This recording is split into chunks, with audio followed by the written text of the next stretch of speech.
तो guys episode 4 की शुरुआत में गैरो के पास्ट को दिखाया जाता है, जहां वो अकेले टीवी पर एक एक्शन फिल्म देख रहा होता है। उस मूवी का हीरो जस्टिस मैन मूवी के विलन को बुरी तरह से हरा देता है। ये देखकर गैरो को बहुत ही ज्यादा गुस्सा आता है, क्योंकि उसका मानना है विलन्स भी बहुत मेहनत करते हैं, फिर भी वो आखिर में हार ही जाते हैं। और इस बात पर उसके डैड उसे बताते हैं, बेटा हमेशा अच्छे लोगों की जीत होती है। ये सुनकर गैरो डिसीजन लेता है कि मैं जब बड़ा होऊंगा तो बहुत ही खतरनाक मॉन्स्टर बनूंगा और हीरोज को हराऊंगा। इसके बाद सीन वापस से प्रेजेंट में आता है और हम देखते हैं कि गैरो कचरे पर सोया हुआ था। उसे कुछ याद नहीं आ रहा था कि कल रात को क्या हुआ था और वो यहाँ पर कैसे आ गया। दरअसल हमने देखा था कि एपिसोड 3 के लास्ट में साइतमा उसे थोड़ा सा हिट करके बेहोश कर देता है। इसके बाद हम हेडक्वार्टर का सीन देखते हैं, जहाँ पर कुछ वर्कर्स आपस में बात कर रहे होते हैं। तभी एक वर्कर कहता है, गैरो अब सिर्फ हीरोज पर ही नहीं बल्कि हीरो एसोसिएशन की खास लोगों पर भी हमला कर रहा है। पिछली रात उसने एक डायरेक्टर पे भी हमला किया था। और वो सब बात करते हैं कि अब हमें डायरेक्टर नारंगी और उनके फैमिली को गैरो से प्रोटेक्ट करना होगा। और वो सब तय करते हैं कि सारे एस क्लास के हीरोज को इस काम के लिए चुना जाएगा। और डायरेक्टर नारंगी और उनकी फैमिली के लिए उन्होंने किंग को चुना। और इधर हम देखते हैं कि गैरो का अब अगला टारगेट किंग है। इसके बाद हम किंग को देखते हैं, जो कि हीरो एसोसिएशन को मना कर देता है और उनसे कहता है कि मैं अभी ये काम नहीं कर सकता, मैं अभी एक और फाइट में बिजी हूँ। लेकिन ऐसा कुछ भी नहीं था, वो बस एक वीडियो गेम खेल रहा था। किंग के मना कर देने के बाद हीरो एसोसिएशन ने इस काम के लिए class S rank 15 metal bat को चुन लिया और उसे तुरंत नारिंकी के पास भेज दिया। मेटल बैट जब इनके पास आता है तो देखता है कि नारिंकी का बेटा सूजी खाना चाहता है और इसी के लिए मेटल बैट को यहाँ पर भेजा गया है। इस वजह से मेटल बैट बहुत ही ज्यादा गुस्सा हो जाता है। और फिर हम देखते हैं कि नारिंकी और उसका बेटा वेगनमा सुशी खाने के बाद झूठा प्लेट उस मशीन पर रखने वाले होते हैं, जो कि सही नहीं है। इसीलिए मेटल बैट उन्हें ऐसा करने से मना कर देता है और उन्हें बताता है कि उनके खाए हुए प्लेट्स को काउंट करके उनका बिल बनाया जाएगा, इसीलिए प्लेट्स को यहीं पर रखना होगा। लेकिन नारिंकी उसकी बात को बिल्कुल भी नहीं सुनता। तभी वहाँ पर मेटल बैट को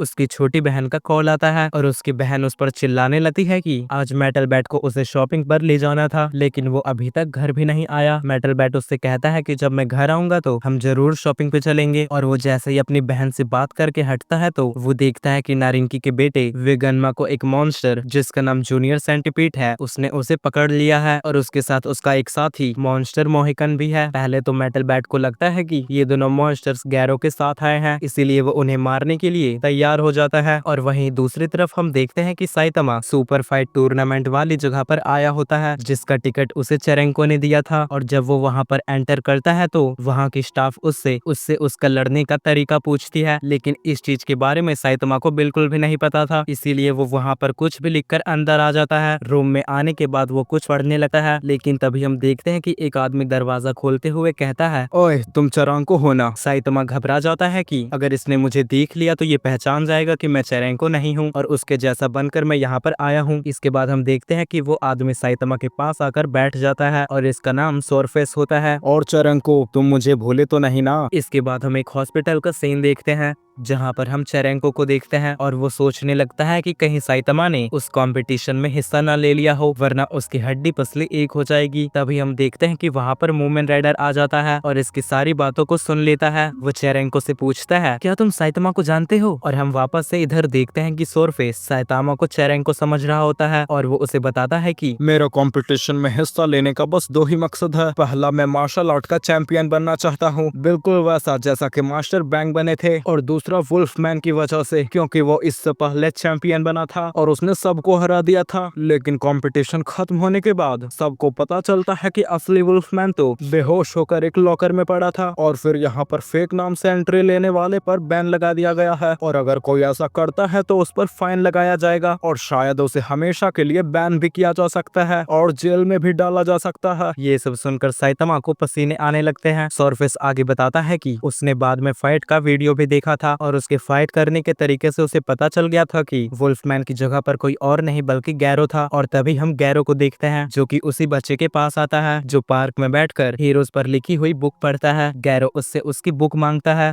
लेकिन वो गैरो को मना करते हुए कहता है, अरे अंकल आपको खुद की बुक खरीद लेनी चाहिए। और फिर वो बच्चा साथ में बैठकर उसे बुक पढ़ने के लिए कहता है। और इधर हम सोरफेस को देखते हैं, जो कहता है कि वो पक्का गैरो ही था, क्योंकि वो हादसा 6 महीने पहले हुआ था और गैरो को डोजो से निकाल दिया बुलाया गया था। उस टाइम चेरोंग को छुट्टी पर था, इसीलिए उसे पता नहीं है। एक दिन गैरो और स्वॉर्फिश साथ में डोजो में प्रैक्टिस कर रहे थे, तभी अचानक गैरो कहता है कि मैं बोर हो गया हूँ और यहाँ पर उसकी पावर वेस्ट हो रही है। और फिर गैरो वहाँ के सारे लोगों को फाइट के लिए चैलेंज करता है और बेरहमी से उन्हें मार देता है। और गैरो के डर की वजह से स्वॉर्फिश और बाकी के स्टूडेंट ने डोजो को छोड़ दिया, लेकिन बाद में उन्हें पता चला कि सिल्वर फैंक ने गैरो को डोजो से निकाल दिया। और स्वॉर्फिश कहता है कि अगर ये बात मुझे पहले पता चलती तो मैं डोजो को कभी नहीं छोड़ता, और इसीलिए वो यहाँ पर कंपटीशन में आया है ताकि वो गैरो को हरा सके। फिर स्वॉर्फिश चेरेंको का मजाक उड़ाते हुए कहता है, हाँ वो सब तो सही है, लेकिन तुम यहाँ पर क्या करने आए हो। और फिर हम वापस से चेरेंको और मूमेन राइडर को देखते हैं, जहाँ पर मूमेन राइडर ने साइतमा के बारे में सब कुछ चेरेंको को बता दिया। चेरेंको सारी बातें सुनकर हैरान हो जाता है कि साइतमा भी एक अच्छा फाइटर है। और इधर हम साइतमा को देखते हैं जो कि स्वॉर्फिश से कहता है, तुमने डर के मारे डोजो छोड़ दिया था, इसीलिए तुम्हें इतनी बड़ी बड़ी बातें करने की कोई जरूरत नहीं है, और मैं भी यहाँ पर गैरो को हराने आया हूँ। ये सब सुनकर स्वॉर्फिश को गुस्सा आ जाता है। वो साइतमा पर चिल्लाकर कहता है अगर वो इस कंपटीशन में जिंदा बचा तो स्वॉर्फिश इसे नहीं छोड़ेगा। इसके बाद हम मेटल बैट को देखते हैं जो कि उन दोनों मॉन्स्टर्स को आसानी से मार देता है और वेगेन्मा को बचा लेता है। लेकिन तभी हम देखते हैं कि जूनियर सेंटीपीड पूरी तरह से मरा नहीं होता है, और जब वापस से मेटल बैट उसे मारने जाता है तो तभी सीनियर सेंटीपैड वहाँ पर आ जाता है और मेटल बैट से कहता है मैं तुम्हें जिंदा नहीं छोड़ूंगा। तभी हम देखते हैं कि अचानक नारंगी और वेगेन्मा को अजीब सी स्मेल आती है और वो दोनों वहीं पर बेहोश हो जाते हैं। और तभी हम रेफेल्सिडन नाम के एक मॉन्स्टर को देखते हैं जो कि उस सेंटीपीड के साथ होता है और वही स्लीपिंग गैस को छोड़ रहा है, जिसकी वजह से वो दोनों बेहोश हो गए। और इधर हम देखते हैं कि पार्क में बैठा हुआ बच्चा गैरो को वॉचडॉग मैन के बारे में बताता है जो कि क्लास एस रैंक 12 हीरो है और वो हमेशा एक स्ट्रेट पे बैठकर पूरी सिटी को प्रोटेक्ट करता है। तभी हम देखते हैं कि पूरी सिटी में सायरन बजता है और वार्निंग दी जाती है कि सिटी एस में मॉन्स्टर्स आ गए हैं जो कि डीमन लेवल थ्रेट हैं, इसीलिए सारे लोग अपने घरों में ही रहे। एस क्लास का हीरो मेटल बैट अभी उससे फाइट कर रहा है। एस क्लास हीरो का नाम सुनते ही गैरो खुश हो जाता है और वो बच्चा अपने घर चला जाता है। और इधर हम देखते हैं कि मेटल बैट अकेले उन दोनों मॉन्स्टर से लड़ते हुए बहुत ही ज्यादा थक गया है। वो उन मॉन्स्टर से पूछता है कि तुम्हारे यहाँ पर आने का क्या मकसद है। इस बात पर रेफेल्डिसन उससे कहता है अगर तुम हमें हरा दोगे तो हम तुम्हें सब बता देंगे। और तभी सीनियर सेंटीपीड मेटल बैट पे बुरी तरह से हमला कर देता है और मेटल बैट के लास्ट अटैक से उसका बैट उसी के सर से टकरा जाता है, जिसकी वजह से उसके सर से बहुत ही ज्यादा खून निकलने लगता है। इसीलिए उन दोनों मॉन्स्टर्स को लगता है मेटल बैट का काम तमाम हो गया। लेकिन तभी मेटल बैट उठता है और अब वो और भी ज्यादा स्ट्रांग हो चुका होता है। और मेटल बैट की यही खासियत है कि उसे जितना चोट लगता है वो उतना ही ज्यादा स्ट्रांग हो जाता है और फिर वो अपने बैट से एक जोरदार अटैक करता है, जिसकी वजह से सीनियर सेंटीपीड का एक हाथ उसके शरीर से अलग हो जाता है। और फिर मेटल बैट दोनों मॉन्स्टर्स पर अटैक की बारिश कर देता है और दोनों को ही मार देता है। लेकिन तभी वो सोचता है कि उसने तो उनसे पूछा ही नहीं कि वो किस मकसद के लिए यहाँ पर आए थे, और वो देखता है कि डायरेक्टर और उसका बेटा अभी भी बेहोश पड़े हैं। तभी हम देखते हैं कि वहाँ पर क्लास बी हीरो पाइनएप्पल और क्लास सी हीरो मोहिकन यहाँ पर आ जाते हैं और कहते हैं कि हम आपकी मदद करने के लिए आए हैं। लेकिन मेटल बैट उन्हें बताता है कि उसने अकेले ही दोनों मॉन्स्टर्स को खत्म कर दिया। और फिर वो उन दोनों से कहता है डायरेक्टर और उसके बेटे को सेफ जगह पर लेके जाओ। और हम देखते हैं कि हेडक्वार्टर में सारे लोग खुश हो जाते हैं क्योंकि मेटल बैट ने अकेले ही उन्हें संभाल लिया और डायरेक्टर को बचा लिया। लेकिन वहाँ पर एक आदमी टेंशन में होता है और कहता है कि ये मॉन्स्टर तो बिल्कुल वैसा ही है जैसा कि 2 साल पहले आया था, और अगर ऐसा मॉन्स्टर्स कभी आता है तो उसके सामने तो कोई हीरोज जिंदा भी नहीं बचेंगे। और तभी हम देखते हैं कि एल्डर सेंटीपेड आ जाता है जो कि ड्रैगन लेवल का थ्रेट है। उसे देखकर मेटल बैट को कोई भी फर्क नहीं पड़ता और वो उन दोनों हीरोज को यहाँ से जाने के लिए कहता है और वो अकेला इससे लड़ने के लिए आगे बढ़ता है। तभी एल्डर सेंटीपेड डायरेक्टर और उसके बेटे को यहाँ से जाते हुए देख लेता है और उनके पीछे जाने लगता है, लेकिन मेटल बैट उस पर अटैक कर देता है। लेकिन एल्डर सेंटीपेड की बॉडी एकदम स्टील की तरह थी, जिसकी वजह से उसे कुछ भी नहीं होता। और तभी मेटल बैट नोटिस करता है कि लड़ाई के वक्त एल्डर सेंटीपेड ने अपने फेस को बचा कर रखा था, इसीलिए वो चुपके से किसी तरह उसके फेस के पास आ जाता है और उसके फेस पर अपना किलर मूव मारने लगता है। इस हमले से एल्डर सेंटीपेड को बहुत ही ज्यादा दर्द होता है और वो एक ही झटके से मेटल बैट को दूर फेंक देता है। और हम देखते हैं कि सिटी में वार्निंग दी गई है कि सारे लोग जल्दी से जल्दी सिटी को खाली करो, इसीलिए सारे लोग अपनी जान बचाकर यहाँ से भागने लगते हैं। लेकिन हम देखते हैं कि गैरो मेटल बैट से फाइट करने के लिए इस जगह पर आ रहा होता है, लेकिन तभी अचानक मेटल बैट उसके सामने आकर गिर जाता है। गैरो देखता है कि मेटल बैट की हालत तो पहले से ही काफी ज्यादा खराब है, इसीलिए उससे लड़ने का भी कोई फायदा नहीं। लेकिन तभी मेटल बैट उठ जाता है और एल्डर सेंटीपेड से फाइट करने के लिए वापस से जाता है, लेकिन तभी गैरो उसे रोक लेता है और उसे खुद से फाइट करने के लिए कहता है, जिस पर मेटल बैट उसे कहता है अभी नहीं, अभी मुझे इस मॉन्स्टर को खत्म करना है। और वो गैरो पर एक बैट घुमाता है, लेकिन गैरो उसे रोक लेता है और इससे मेटल बैट को पता चल जाता है कि ये वही हीरो हंटर गैरो है और यही सभी हीरोज को खत्म कर रहा है। इसीलिए मेटल बैट सेंटीपीड को छोड़कर गैरो से फाइट करने के लिए तैयार हो जाता है। लेकिन सीन यहाँ से चेंज होता है और हम देखते हैं कि दूसरे शहर की दो लड़कियां आपस में ही बात कर रही होती है। लेकिन तभी सिरियो नाम का मार्शल आर्टिस्ट इन दोनों लड़कियों के पास आता है और उनसे कहता है कि क्या आप मुझे सुपर फाइट टूर्नामेंट का रास्ता बता सकती हैं। तभी दोनों लड़कियां उसे पहचान लेती है और बहुत ही ज्यादा खुश हो जाती है। और इसी के साथ एपिसोड 4 खत्म होता है। और गाइस वीडियो कैसी लगी कमेंट में जरूर बताना और हमारे चैनल को सब्सक्राइब करके वीडियो को लाइक कर देना। बाकी मिलते हैं नेक्स्ट वीडियो में, तब तक के लिए बाय।